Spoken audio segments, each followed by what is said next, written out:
हर हर महादेव। जय माता दी। जय वट सावित्री पूजा।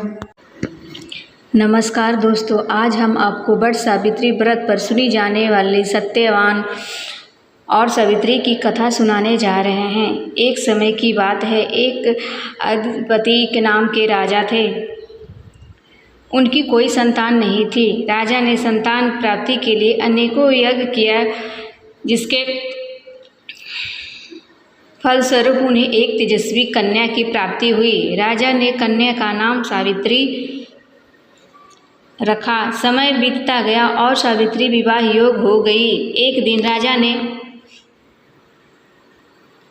सावित्री से कहा, सावित्री, अब तुम विवाह योग्य हो गई हो, इसलिए स्वयं अपने लिए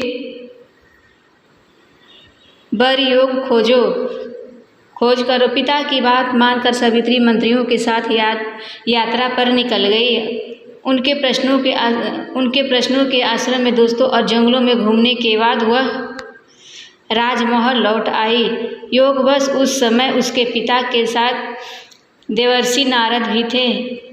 सावित्री ने उन्हें प्रणाम किया। राजा अधिपति ने सावित्री से उनकी यात्रा का समाचार पूछा।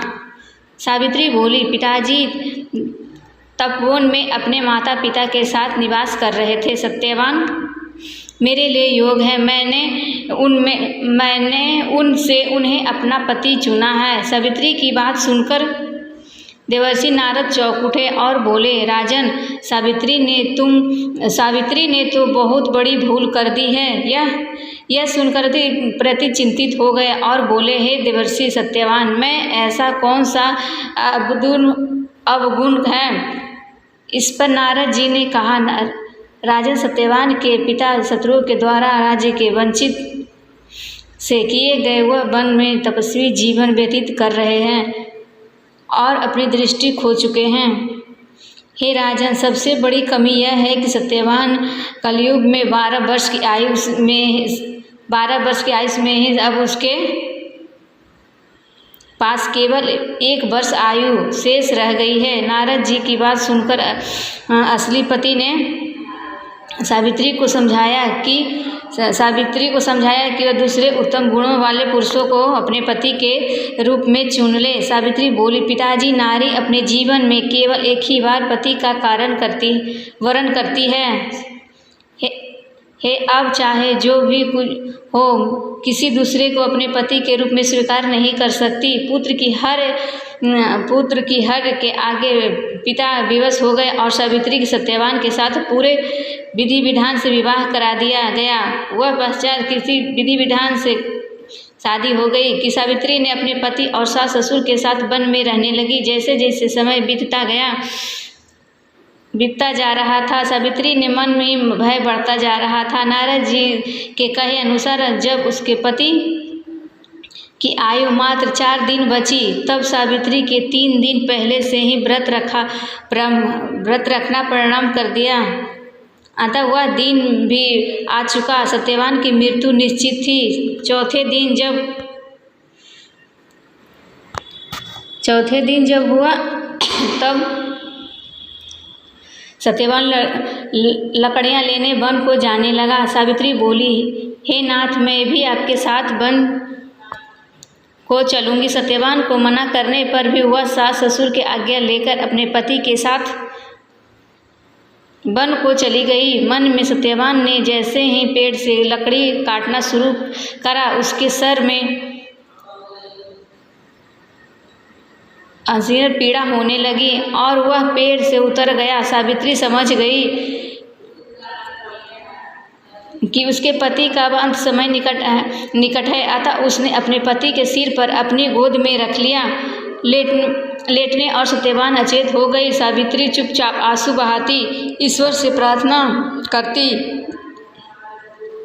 करने लगी। तभी उससे लाल वस्त्र पहनने कर भयंकर आकृति वाला एक पुरुष दिखाई दिया। वह साक्षात यमराज थे। सावित्री बोली, महाराज, आप कौन हैं? यमराज ने उत्तर दिया, सावित्री ने यमराज हूँ और तुम्हारे पति के प्राण हरने आया हूँ। सावित्री बोली, प्रभु, सांसारिक प्राणियों को लेने तो आपके दूत आते हैं, क्या कारण है कि आज आपको मेरे पति को लेने आए हैं? यमराज ने उत्तर दिया, अच्छी तरह अत्यंत धर्मात्मा और गुण से सागर में धूप इन्हें लेने जाने योग्य नहीं है, इसलिए मुझे स्वयं आना पड़ा है। सागर है कहकर यमराज ने सत्यवान के शरीर से प्राणों को निकाल लिया और उसे लेकर दक्षिण की ओर दक्षिण की दिशा चल दिया और यमलोक जाने लगे। सावित्री भी इनके पीछे पीछे चल दी। सावित्री को अपने पीछे आता देखकर यमराज, भले सावित्री तुम मेरे पीछे कहाँ आ रही हो? सावित्री बोली, मेरे पति जहाँ जाएंगे मैं भी वहीं जाऊंगी। मेरा धर्म यमराज में बहुत समझाने पर भी सावित्री नहीं मानी। उसके पवित्र पतिव्रता धर्म की निष्ठा को देखकर यमराज बोले, तो अपने पति के बदले कोई भी वरदान मांग लो। सावित्री ने अपनी दृष्टि दूसरा ससुर की आँख मांगी और यमराज ने तथास्तु कहा और आगे चले। फिर से सावित्री उसके पीछे चल दी। तब यमराज ने सावित्री से कहा, एक वर और मांग लो। तब सावित्री ने अपने ससुर के राज को वर रूप में मांग लिया और यमराज ने तथास्तु कहा और आगे चल दिया। सावित्री फिर यमराज के पीछे चलने लगी। अब यमराज बोले, चलो एक और वर मांग लो। सावित्री ने अपने पिता के लिए 100 पुत्र के वरदान मांग लिया। यमराज ने तथास्तु कहकर सावित्री को वापस लौटने को कहा, लेकिन सावित्री नहीं मानी और फिर उनके पीछे पीछे चल दी। यमराज बोले, सावित्री तुम मुझसे अपने पति के प्राण के अलावा कोई भी चीज़ मांग सकती हो। वरदान समझ तो उसने सत्यवान से 100 पुत्र की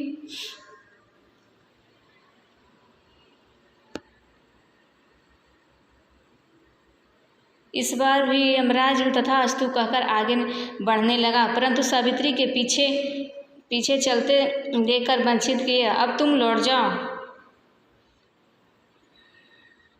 सावित्री बोली, महाराज आपने मुझे सत्यवान के 100 यशस्वी पुत्रों को वरदान दिया है और सत्यवान के बिना पुत्र कैसे संभव होगा? ऐसा कहकर सावित्री ने यमराज को उलझन में डाल दिया। तब यमराज बोले, सावित्री मैं तुम्हारे पतिव्रता धर्म से प्रसन्न होकर